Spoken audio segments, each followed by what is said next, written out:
Good morning, everybody. Welcome to YS Khong Driving. We are with the Kia Sorento one more time, but this is a Kia Sorento with a difference. This is the diesel version, all-wheel drive, 6-seater, top of the range spec from Kia. Yes, this one has a bit more power, 199 PS and 440 Newton meters of torque, plus all-wheel drive. It's going to be fun, man, checking this out on our mountain. So, if you're ready, let's go!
Okay, so we are just leaving the BH petrol station where we normally do our setup, and yes, this is a very nice place to set off on all your travels to the East Coast.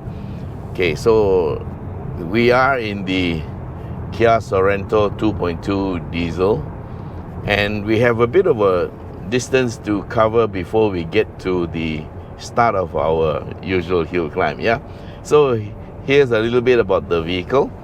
In terms of size, this is exactly the same size as the gasoline version. That is the 2.5 liter gasoline non-turbo, yeah.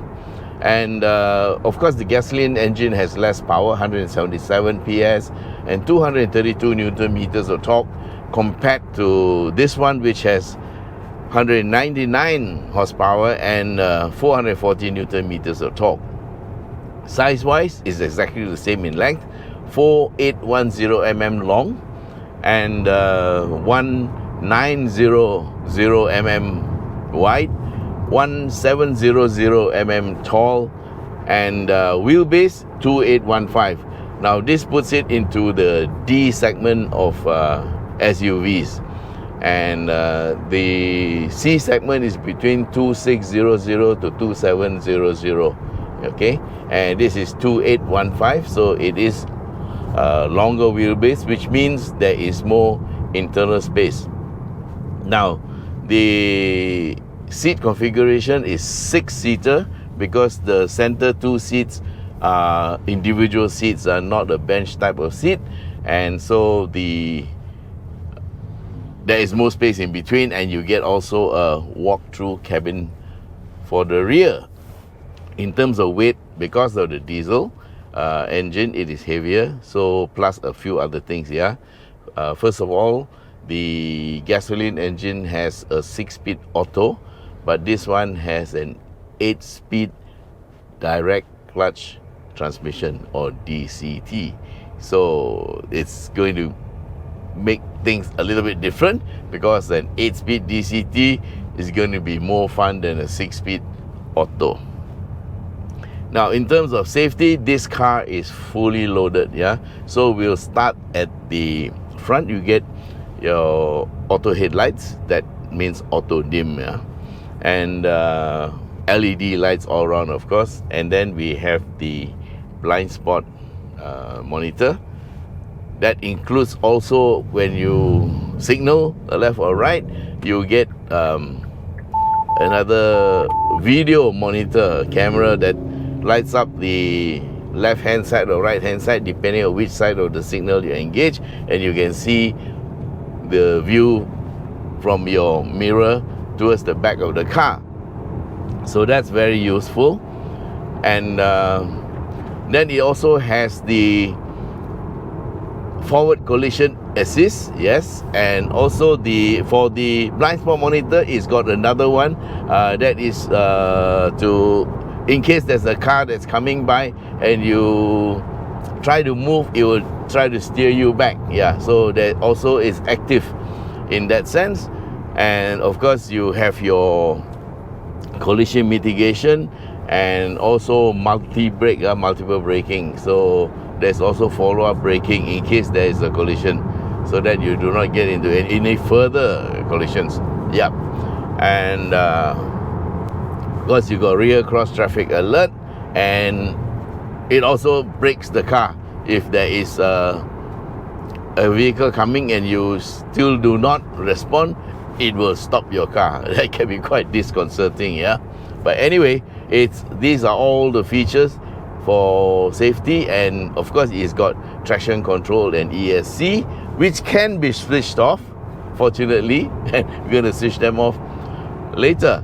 Now we're just traveling at about 90 kilometers per hour, and you can feel or you can hear it as it is lah. It's a diesel engine. There's a slightly louder clatter than the normal engine, but most of what you hear is actually the tire noise on the surface of the road. So we have actually exceeded the speed limit here just by a bit, but you can see that the car is so easy to drive. It easily goes up in speed because there's so much torque. So it's very nice, and you got all-wheel drive, and you're going to appreciate this when it rains or if you're going around a corner. In terms of electronics, you have electronic parking brake. You also have very good entertainment system. I think that's a 10.5 inch screen. You have 12.3 inch screen for the instrumentation, and you are Apple CarPlay and Android Auto friendly. Yes, so just about everything you want.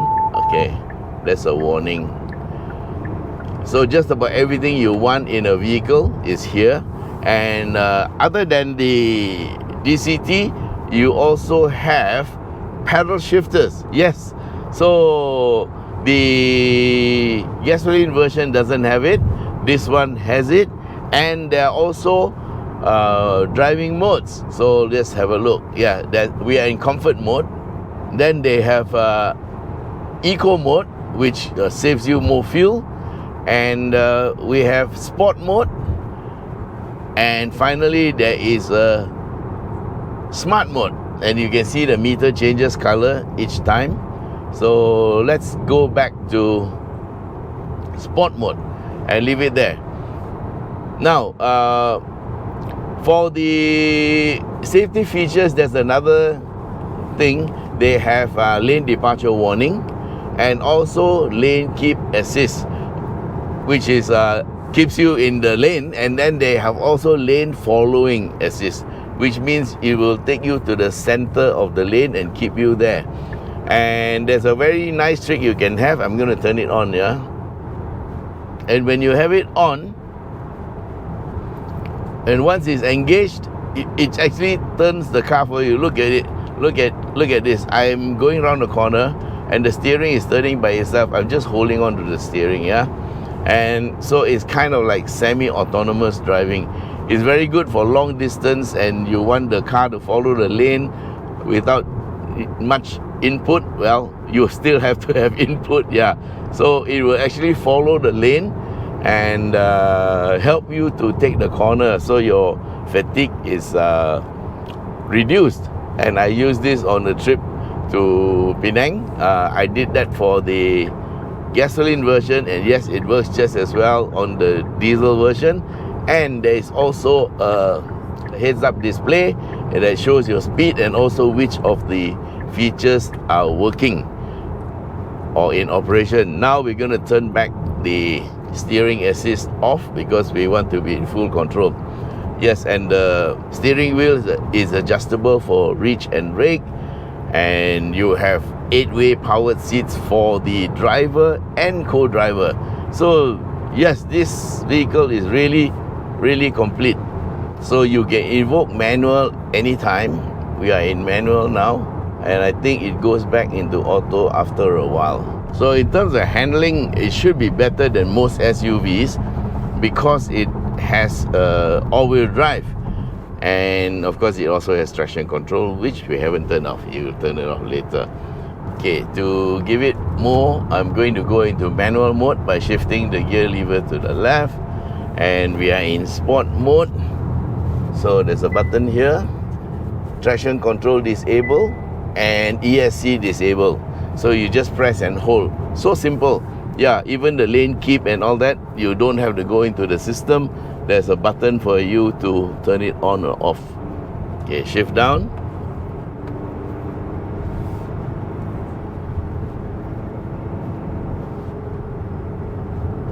So this is a rather quiet diesel, very nice.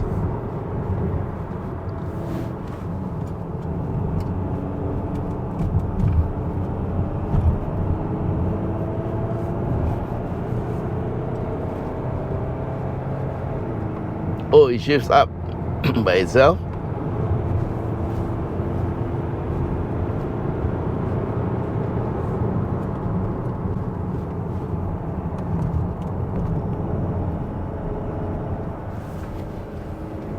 The seats are actually made for a person bigger than me.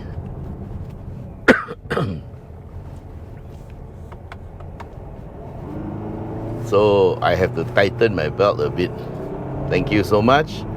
Very conscientious driver, very, very cautious. Good, we need more cautious drivers.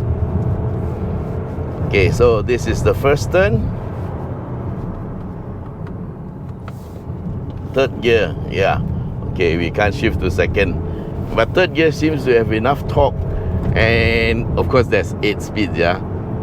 I doubt it will hit very high gears here, because I think the 6, 7 and 8 are probably for fuel economy. Okay, there's an oil tanker here.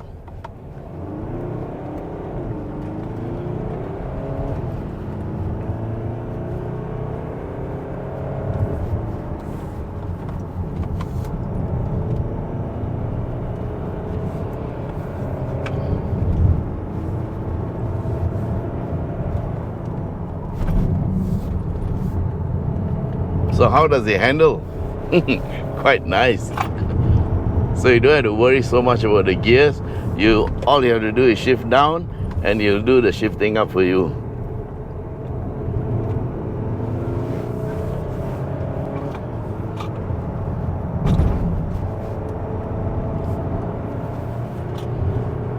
The slight rattle you hear are my house keys. Sorry about that.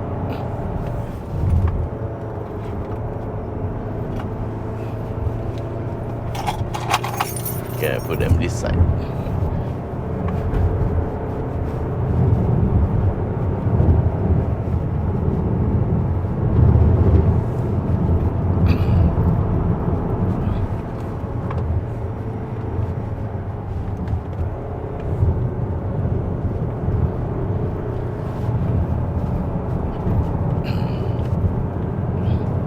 Nice.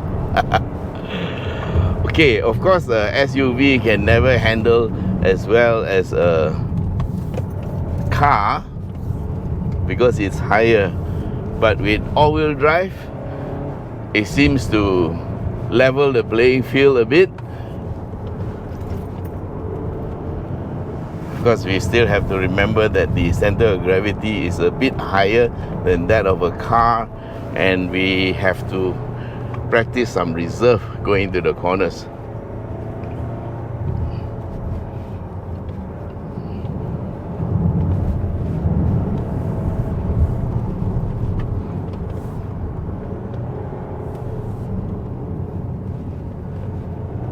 Thank you.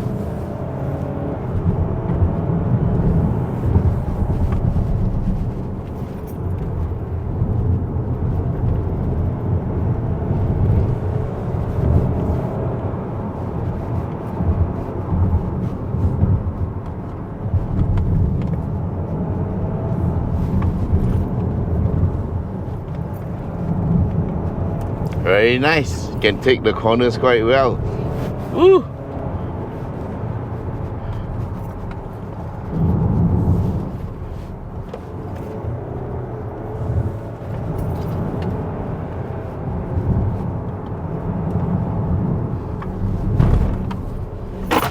Oh, my bag just dropped. It's okay, nothing precious in there.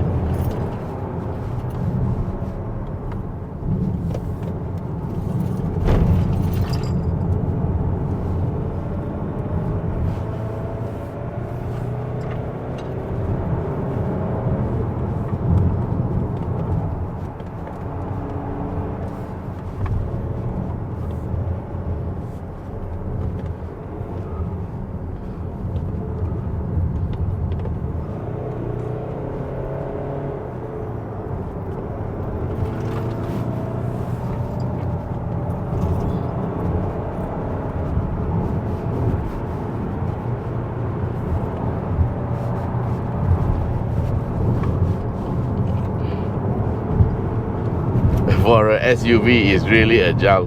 Very nice.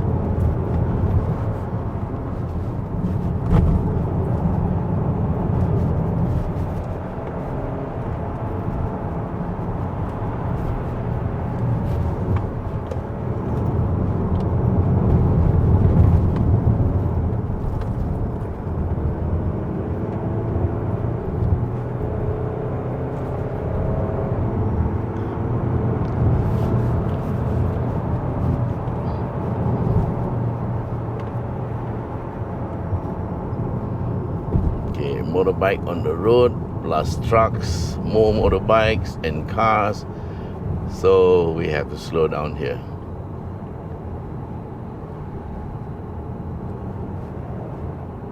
Thank you.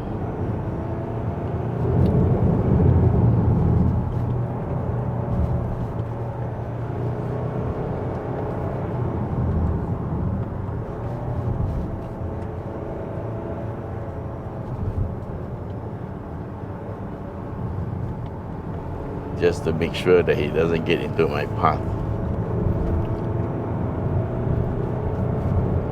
Okay, so we are here at the first roundabout, and it was a nice and uneventful run. Yeah. Okay, my bag has my keys down there. Yeah, okay. So my keys are on the floor with my small little bag. Should be okay lah. They will survive there.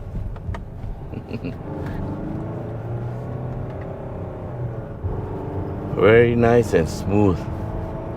Yeah, the engine red lines at about 4,500 RPM. This is a diesel.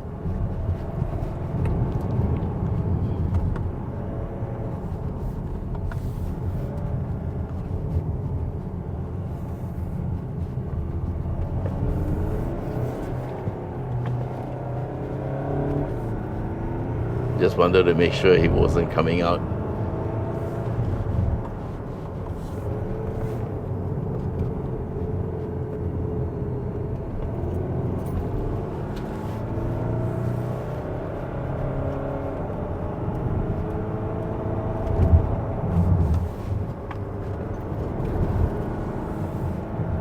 It can flow through the bends very well. You just have to play with the throttle a little bit to get the balance right. And there's a truck up there, so we will slow down. A bit of road works.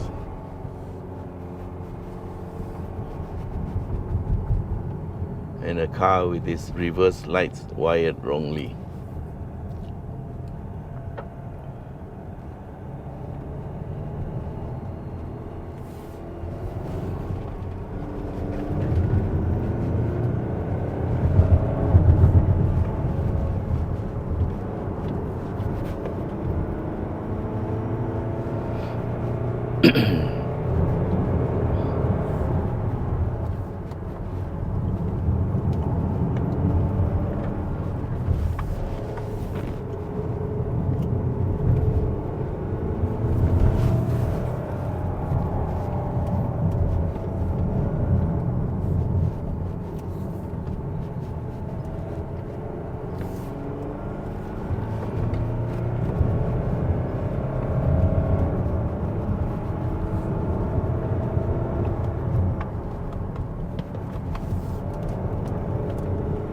Thank you for moving over.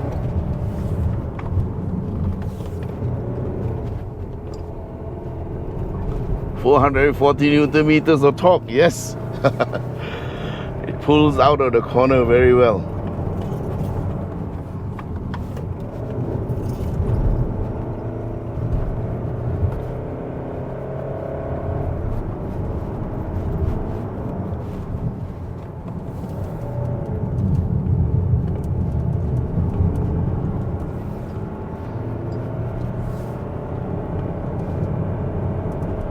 It's actually very easy to drive.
Nice. You don't get that bogging down around the corner.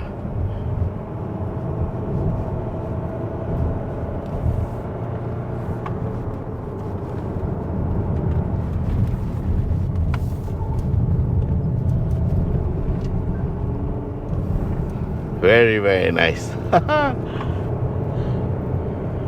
It just takes to the corners like a duck to water, man.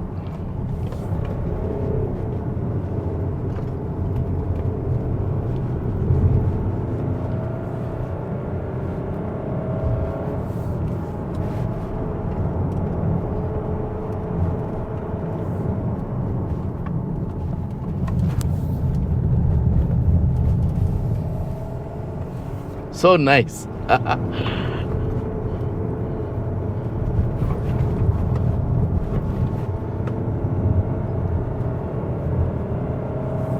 Okay, there's a truck in the corner in front.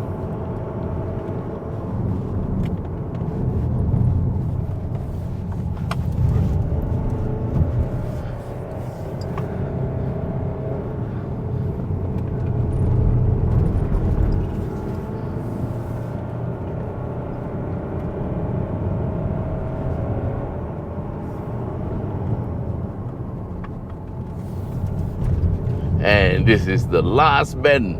Yes! Woo!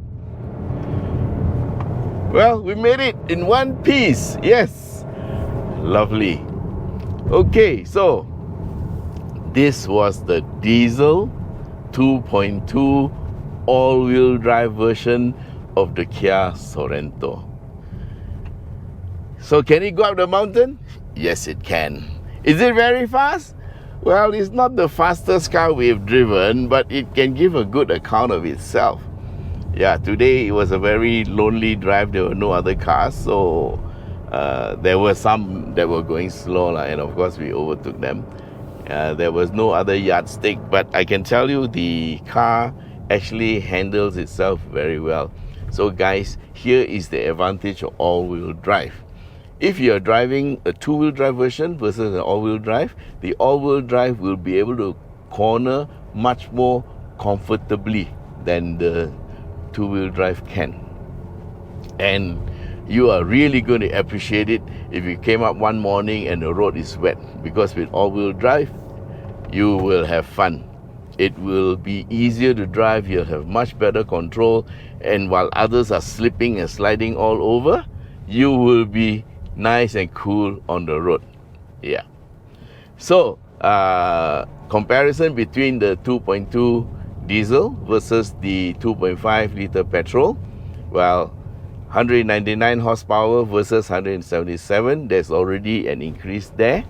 So of course the diesel has more power, and the torque figure is from 232 in the gasoline version to 440 Newton meters here in this diesel version. Yes, granted the diesel is a little bit heavier. This one is about almost 100 kilos heavier than the gasoline 2.5 all-wheel drive. Yeah, that is 1771. This is 186 something. Yeah, almost 100 kilo heavier. And yes, we have a sunshade that works. And seating capacity is the same, size is the same. In terms of fuel consumption, I don't know. We clock something like 5.4 kilometers per liter coming up here. But that's extreme circumstance, yeah. We will do a fuel consumption run later, I suppose. Depends on my mood. Okay, so for the time being, I think I'm quite happy with this Sorento. So if I were to choose a 6-seater Sorento that is very luxurious in spec, that has good power, and also good fuel economy, plus easy to drive and luxurious, yeah, setting, yes, this would be it. Of course, it will set you back 255,000 ringgit for this one. Just another comparison on price, yeah. The 2.5 liter gasoline 7-seater, that means not so luxurious, yeah. It's a sort of like bench seat in the center with split, and that will be 211,000 ringgit. Then they have the gasoline 2.5 all-wheel drive 6-seater, just like this, and that is 235,000 ringgit. And this is the top of the range, 255,000 ringgit. So the choice is yours. Which one would I choose? This one.